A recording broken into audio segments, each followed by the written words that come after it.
Hi, ఈరోజు పచ్చిపులుసు మజా చూపిస్తున్నాను. మా స్టైల్లో మేము ఎలా చేసుకుంటాం అనేది. యాక్చువల్గా మేము చిన్నప్పుడు పచ్చిపులుసు అంటే తినేవాళ్ళం కాదు, కాబట్టి మా మమ్మీ మాకు మజా అని చెప్పి తినిపించేదనమాట. చాలా టేస్టీగా ఉంటుంది, చాలా సింపుల్, ఈజీ అనమాట. 1 మినిట్లో అయిపోతుంది, పెద్ద టైం కూడా తీసుకోదు.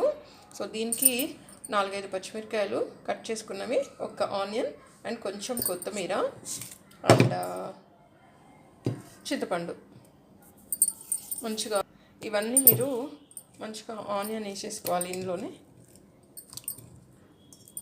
అండ్ పచ్చిమిర్చి అండ్ కొత్తిమీర అన్నీ ఒకే దగ్గర వేసి పెట్టేసుకోవాలి. అండ్ మీకు యాక్చువల్గా అయితే ఏమీ వేయకూడదు.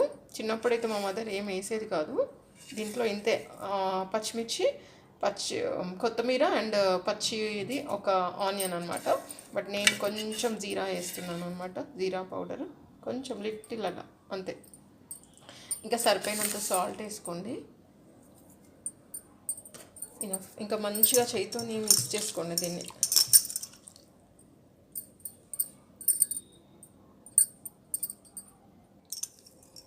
ఇలా చేయితో స్మాష్ చేసుకుంటే ఏమవుతుందంటే ఉల్లిపాయ టేస్ట్, పచ్చిమిర్చి, కొత్తిమీర టేస్ట్ మంచిగా కలుస్తుంది. స్పూన్తో కలుపుకుంటే ఏమవుతుందంటే జస్ట్ ఏదో కలిపామంటే కలిపినట్టు ఉంటుందన్నమాట.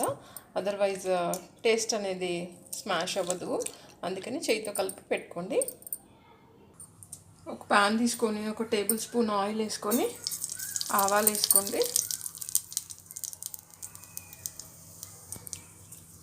ఇంగు కావాలంటే మీరు యాడ్ చేసుకోవచ్చు దీంట్లో.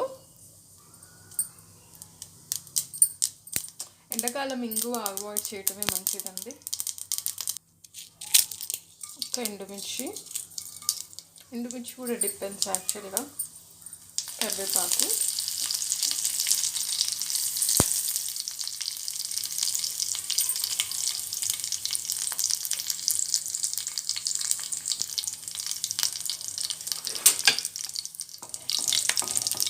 మంచిగా వేగినాక ఇంకా తాలింపు వేసుకోవటం.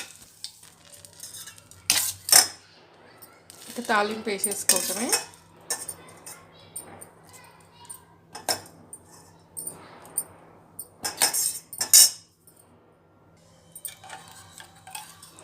జస్ట్ ఒక 1 బాయిల్ 2 బాయిల్స్ వచ్చే వరకు పెట్టి తీసేసి ఇంకా అన్నంలో తినేయండి. యమ్మీ యమ్మీ పచ్చిపులుసు అనమాట. చాలా చాలా టేస్టీగా ఉంటుంది.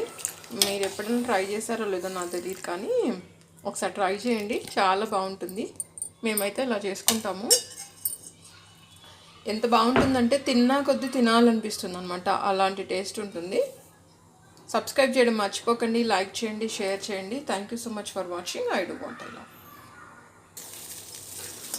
అంతే. ఒక బాయిల్ వచ్చేస్తుంది కదండి, ఇంకా స్టవ్ ఆఫ్ చేసుకొని వేరే గిన్నెలోకి షిఫ్ట్ చేసుకొని